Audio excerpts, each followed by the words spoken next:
8 na ng umaga, 8:41 na ng umaga nagising ako. Active ako doon sa paglalalo ng driver. Ang natutunan, marami ako natutunan. Naglalamog driver kami mag-iina gamit ang SUV 200 kilo na pwede namin bitbitin sa sasakyan. So nagkaroon kami ng dalawang customer kahapon, which is dito sa 1313 nag-pick up kami ng mattress bed sa SM 13, and then dinala namin doon sa nagpabook sa La Paz Homes. So bagong lugar na naman na na-discover namin yun, na hindi namin alam na meron ganyan lugar yun.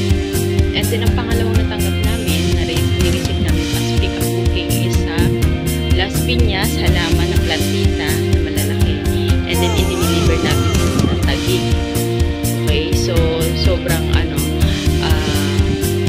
ganun pala yun, hindi pala biro ang pagiging isang lalamove driver. And may time na nagkakaproblema ko sa signal, kailangan malakas pala ang load mo dyan, tapos mamuhunan ka muna ng gasolina. Yun muna yung nakita ko doon.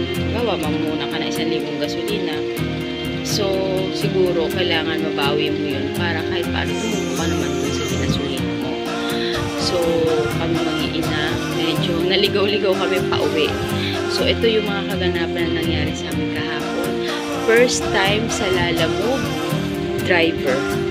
Ganito pala yun.